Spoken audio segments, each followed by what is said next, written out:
Bom dia, queridos irmãos e amigos que nos acompanham nos estudos da Escola Bíblica Dominical da Segunda Igreja Presbiteriana de Uberlândia. Que a paz do nosso Senhor Jesus nos conforte e fortaleça nossas mentes e corações. Estamos na classe dos adultos e o assunto que estamos estudando é a vida de Neemias como líder do povo de Deus na tarefa de reconstrução da identidade do povo judaico. Convido você também a acompanhar as demais classes de nossa igreja para sua edificação e fortalecimento da fé.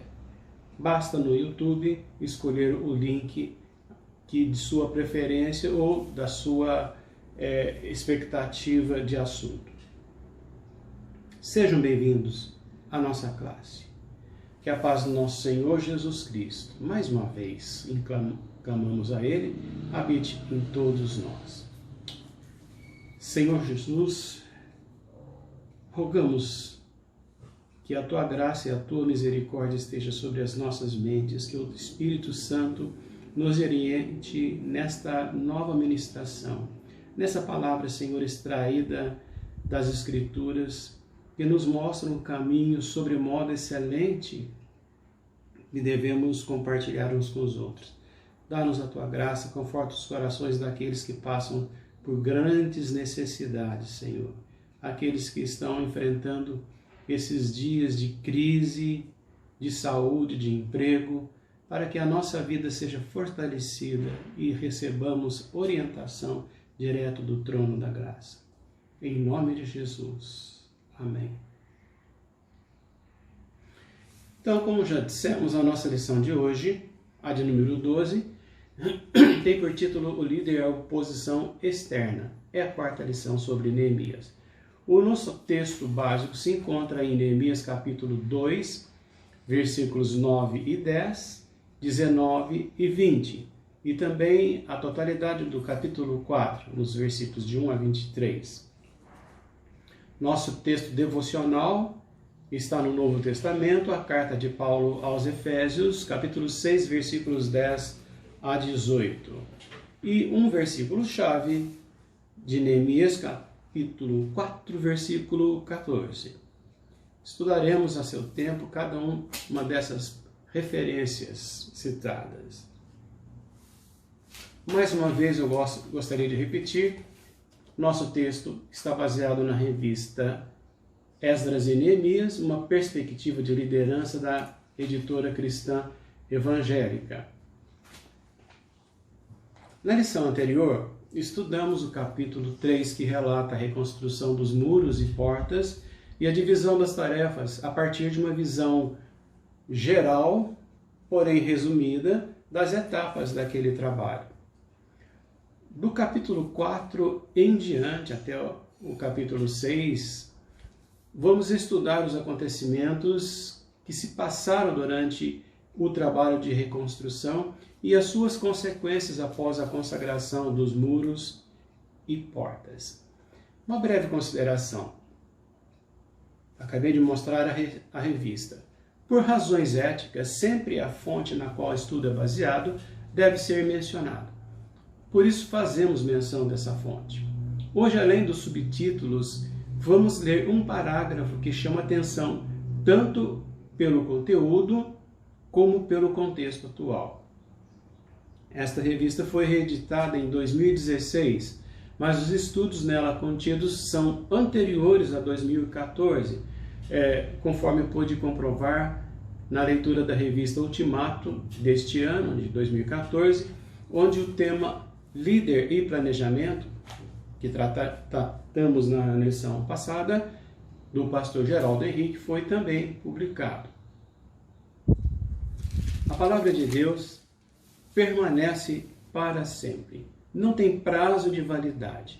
E o que aconteceu no Antigo Testamento é, sim, sombra e figura para o presente.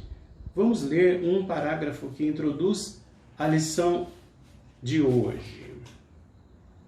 Com o povo em grande miséria e desprezo, os muros e portões destruídos, capítulo 1, versículo 3, A autoestima estava baixa, favorecendo a ação dos oportunistas.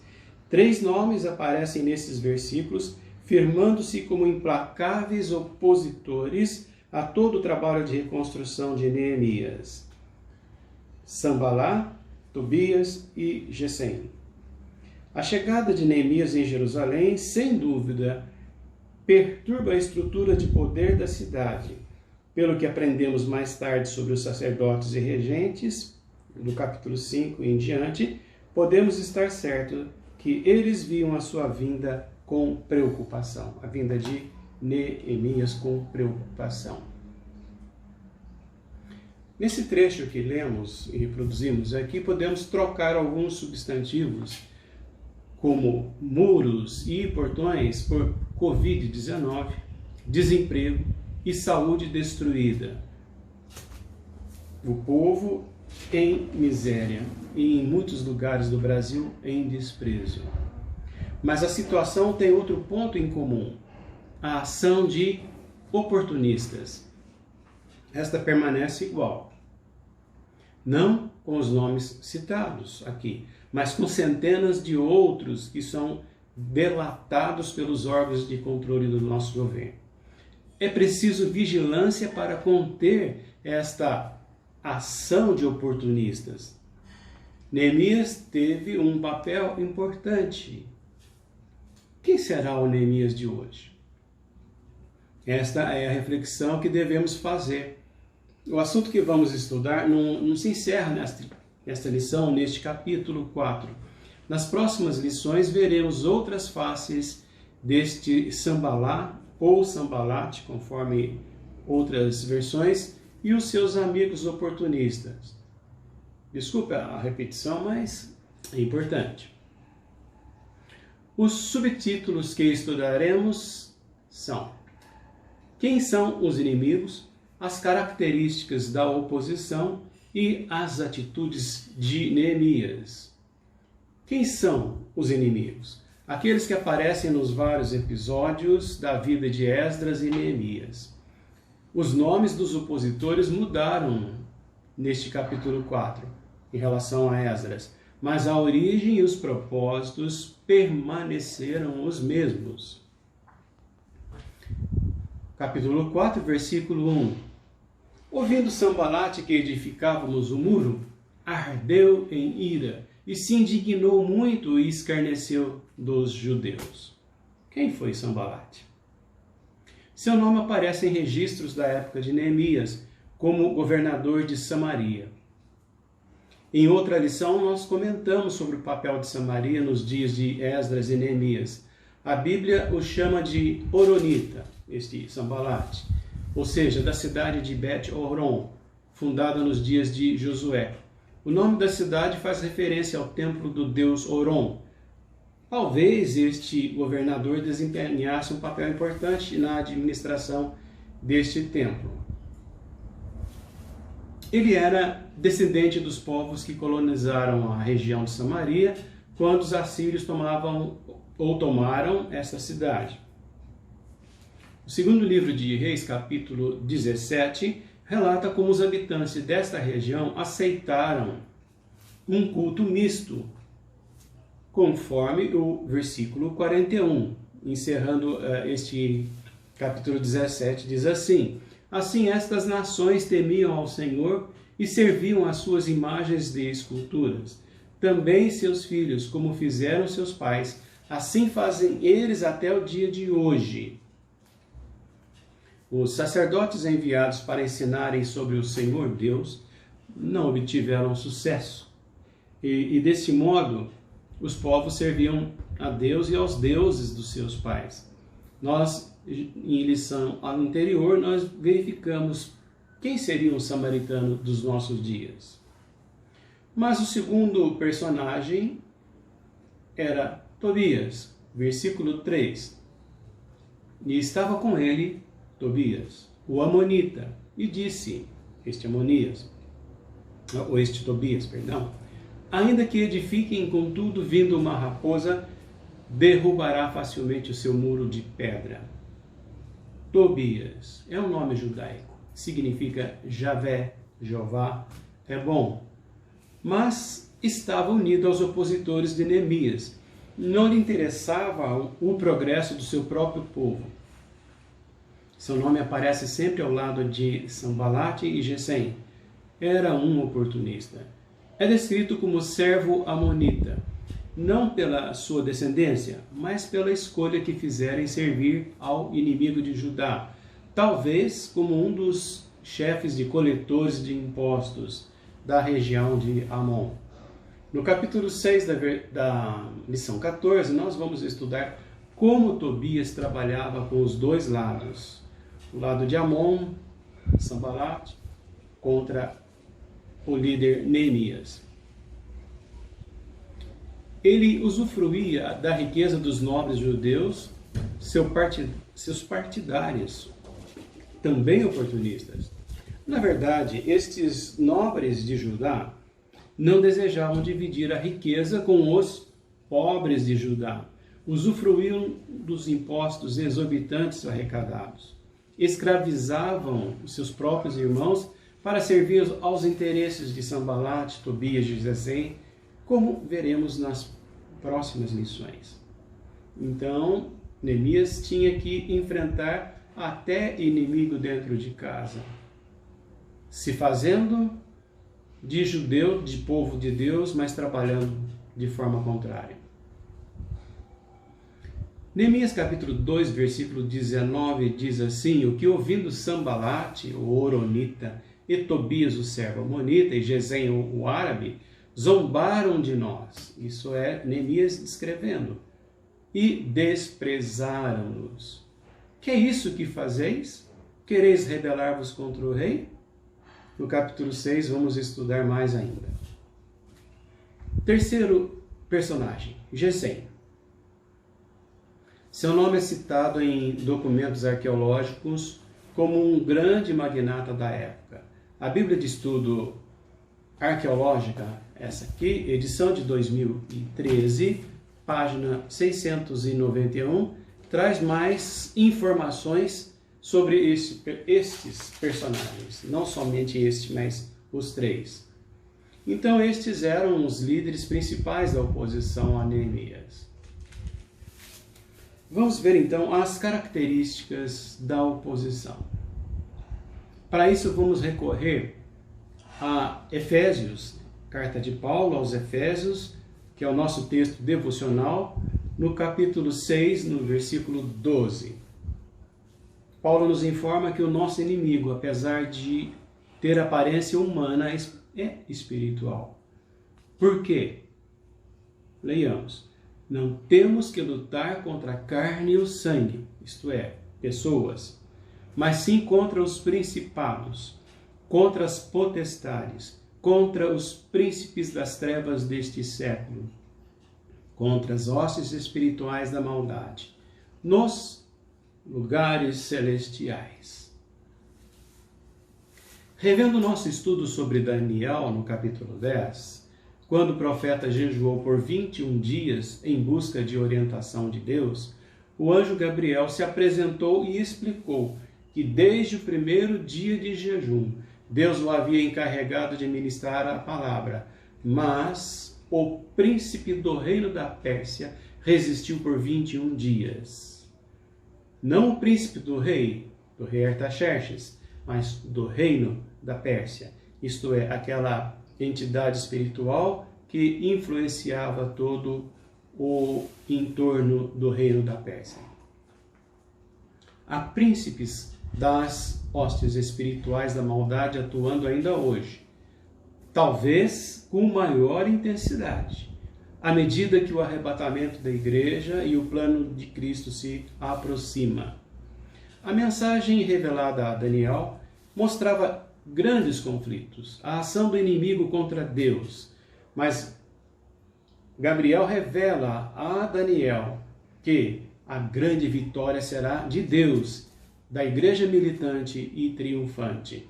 Podemos acompanhar essa trajetória no profeta Daniel, capítulos 10, 11 e 12. Sanbalate, Tobias e Gesem representavam esses poderes espirituais que não queriam ver a vitória do povo de Deus. Não queriam que o caminho para a chegada do Messias fosse aplanado. O inimigo que se escondia nos lugares celestiais, conforme lemos em Efésios capítulo 6, versículo 12, usava a ganância, a soberba e o egoísmo destes líderes como ferramenta para obstruir a reconstrução dos muros e portas por onde o Messias entraria 445 anos depois. O modo de agir sempre foi o mesmo.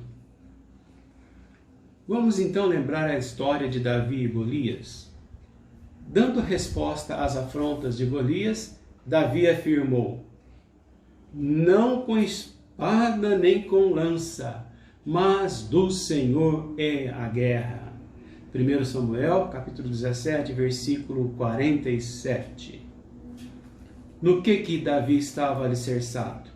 Em Efésios capítulo 6, versículo 10, repetindo o nosso texto devocional, diz assim: no demais, irmãos, fortalecei-vos no Senhor e na força do seu poder. O método usado pela oposição sempre foi o mesmo: ciúme, zombaria e falsa acusação. Um resumo das referências do texto básico. Neemias capítulo 2, versículos 9 e 10, diz que Neemias entrega as cartas aos governadores da região, Sanbalat e Tobias, então se desagradam extremamente. Por quê? Porque alguém vinha procurar o bem dos filhos de Israel. A sociedade atual não quer o progresso da Igreja de Cristo. Ela se opõe contra tudo que é reto, justo, santo e agradável ao Senhor, conforme Paulo nos aconselha em Romanos, capítulo 12, versículo 2. Para que, rejeitando tudo o que há no mundo, nós possamos conhecer a perfeita vontade de Deus. Pois esta não serve de norte, não serve de referência para a sociedade moderna, nem para o mundo em que vivemos. Nos versículos 19 e 20 deste capítulo 2, no início das obras de reconstrução, Sanbalat, Tobias e Gesem zombam e desprezam. Quereis rebelar-vos contra o rei? Como rebelar se Neemias representava com documentos a autoridade do rei? Era uma acusação distorcida da realidade.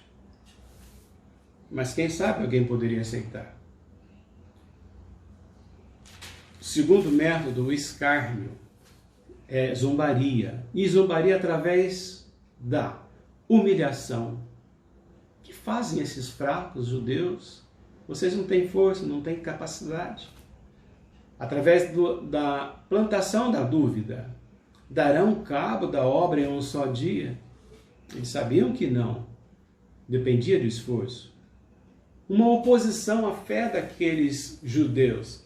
Sacrificarão, chegarão o dia de sacrificar em honra ao término da obra? E as indiretas?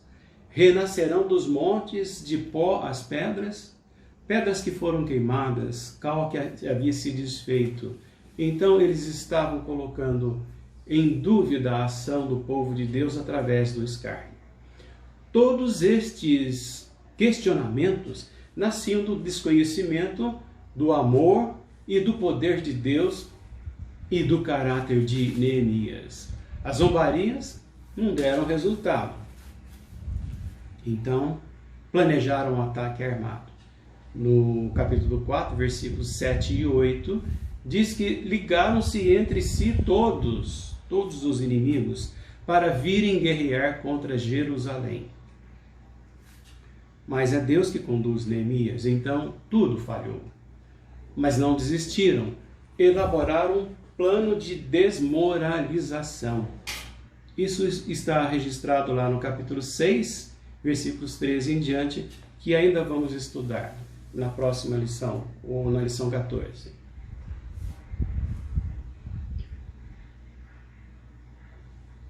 Com isso, nós estamos adentrando a etapa 3. Se há oposição, há reação. Então, qual foi a reação de Neemias? Todas as tentativas dos opositores não alcançaram o propósito de desanimar os construtores.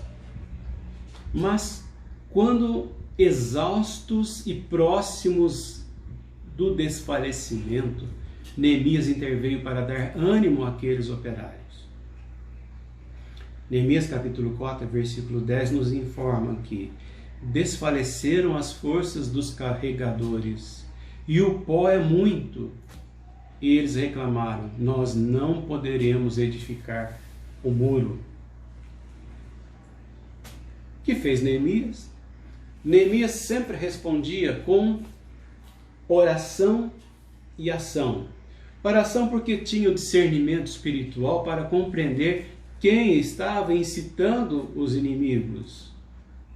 A ação, porque a fé sem obras é morta, segundo nos informa Tiago no seu capítulo 2, versículos 14 e 17.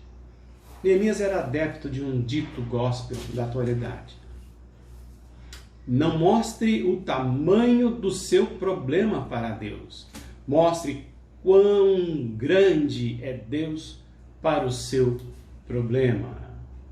Vamos analisar o passo a passo de Neemias frente à oposição desde a sua chegada a Jerusalém. Sobre ação e reação, vamos lembrar uma lei da física bem conhecida. Terceira lei de Newton, princípio da ação e reação. O que ela diz?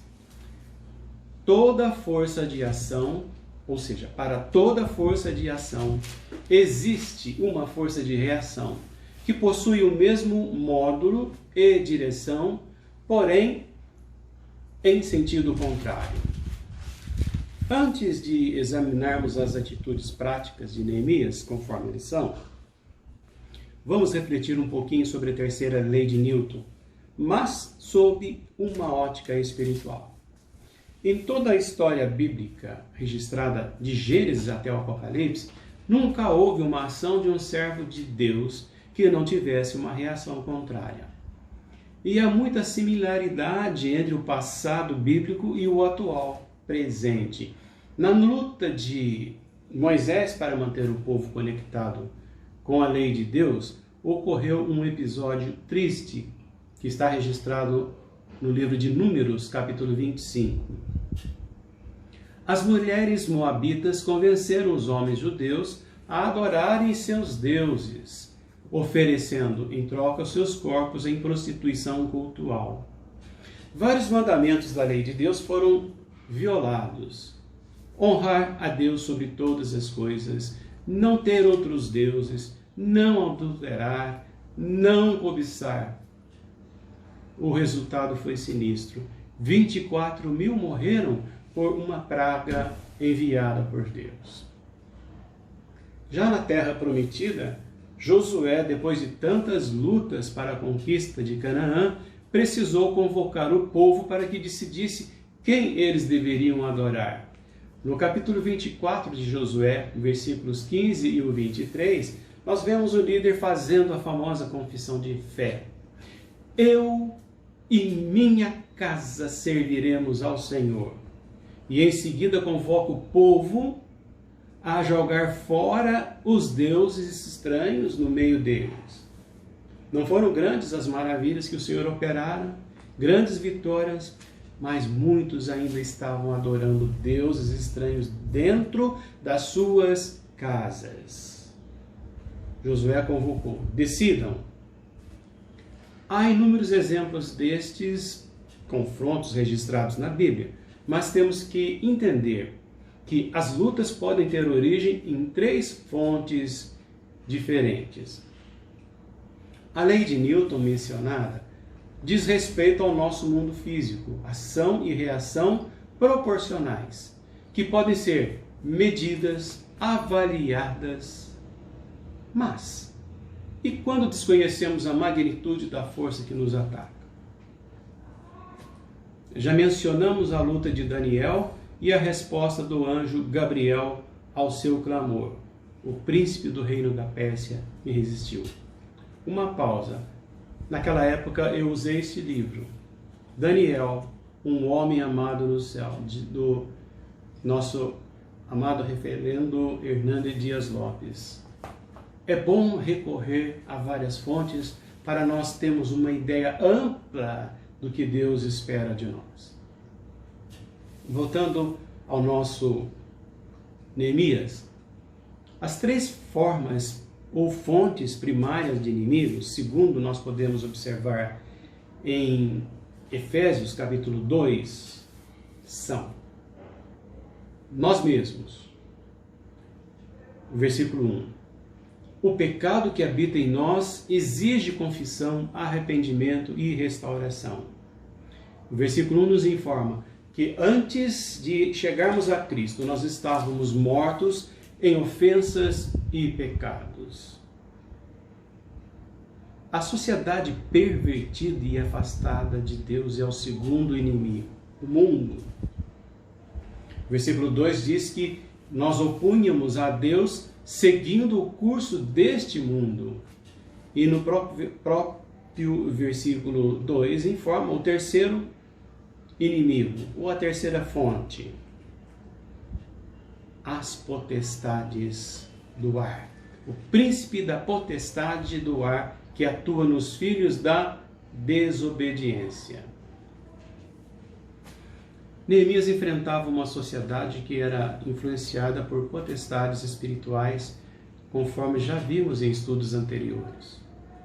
Mas resumindo, Efésios, pecado, mundo e o diabo.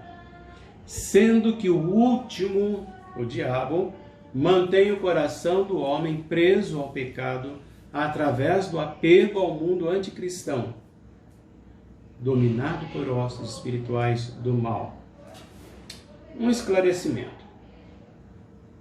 Para não nos acusarem de simplistas, não vamos analisar aqui motivos de ordem social, material ou o comportamento humano de per si, mas lembrar que a Bíblia trata do relacionamento do homem que tem a fé em Deus e tem nele o seu ajudador.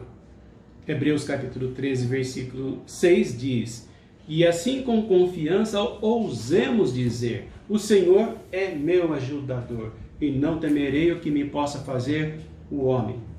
Repito, não tratamos de estudos com base na sociologia, antropologia, mas do relacionamento do líder com Deus, de acordo com as Escrituras. Por isso a reação de Neemias teve por princípios as etapas que devem ser seguidas pelos que depositam a fé em Deus. Primeiro, examinou a situação. Nós tratamos na lição sobre planejamento, capítulo 2. Demonstrou confiança em Deus, desde o diálogo com o rei Artaxerxes até o confronto com os governantes locais, os capítulos 2 e 3. Buscou a justiça de Deus. Se Sanbalat defendia os interesses de sua comunidade e os seus próprios, Neemias sabia que a soberania de Deus estava acima dos interesses humanos. Preparou-se para a batalha. No capítulo 4, que estamos estudando, versículos 9 e 13. Se a ameaça era real, a atitude de defesa partia da oração à ação. O versículo 9 diz: nós oramos ao nosso Deus e pusemos uma guarda contra eles, de dia e de noite. O versículo 13 diz: nos lugares altos e baixos, por detrás dos muros, pelas suas famílias, com lanças e com arcos, não podia então deixar uma única brecha para a infiltração do inimigo. Primeiro oraram, depois agiram. Por último, animou o povo. Neemias disse aos nobres, magistrados e ao povo que estava com ele. Versículo 14. Não os temais, lembrai-vos do Senhor grande e temível, e pelejai pelos vossos irmãos, vossos filhos, vossas filhas, vossas mulheres e vossas casas.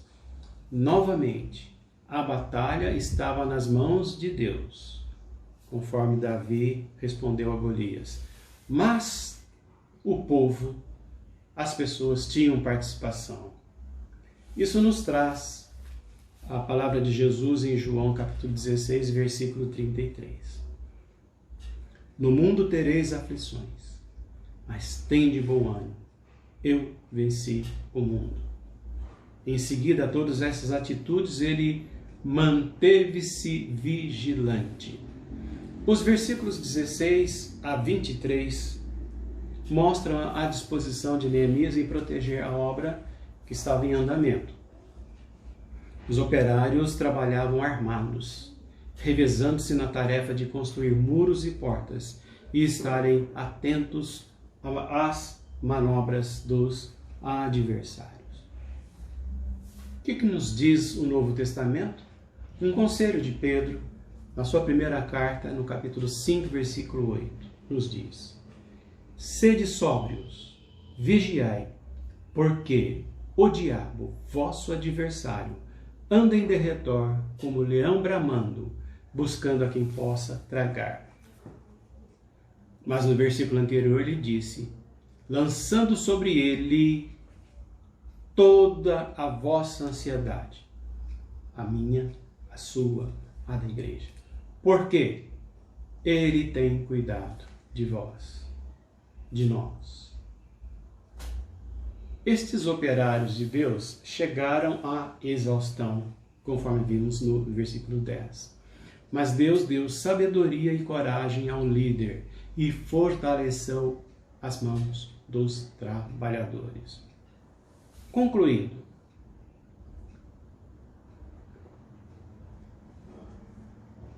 o trabalho na seara do Mestre depende de uma fé genuína, mas encontra obstáculo para ser posto em prática. Cabe a nós identificarmos se este obstáculo não está em nós mesmos, a carne, ou se está na esfera espiritual. As palavras ânimo e vigiai estão espalhadas no Novo Testamento com o objetivo de não esmorecermos na luta. Um dia teremos a recompensa do nosso esforço em manter não somente a nossa fé, mas animarmos uns aos outros.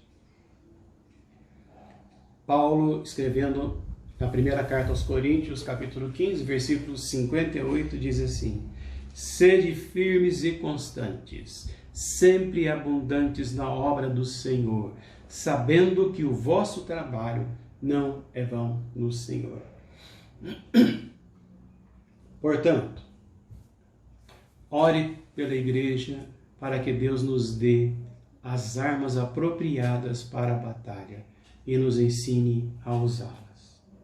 Ofereça-se para trabalhar, como líder ou como liderado, pois o inimigo procura brechas nos muros e quer arrombar as portas dos lares para enfraquecer o exército de Deus.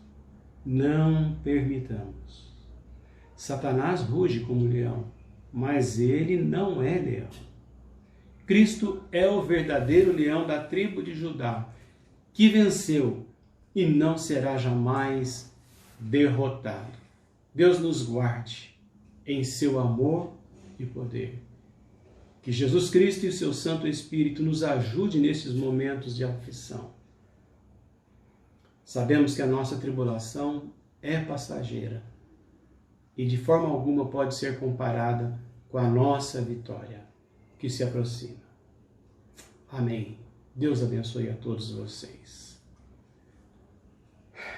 Pai Santo, Pai de amor, em nome de Jesus Cristo, nós entregamos, Senhor, este breve estudo sobre este capítulo tão belo de Neemias, o capítulo 4. Cada versículo nos ensina, Senhor, sobre a nossa fé e sobre o nosso trabalho. nos dá força, nos dá ânimo, Senhor, e nos provenha, ó Pai, de líderes com o mesmo coração de Neemias e de tantos outros espalhados pelas Santas Escrituras e também pela história recente da tua igreja. A tua igreja será sempre perseguida, mas não terá tropeços, sempre será vitoriosa. Mas para isso contamos, Senhor, com tua graça. É a graça que faz crescer, é a ação de cada um de nós que, como já vimos, faz abundar e crescer o corpo de Cristo na face da terra. Dá-nos, Senhor, esta bênção de ver o crescimento nosso, da nossa família e da tua igreja. Em nome de Jesus, cobre-nos com teu poder. Amém.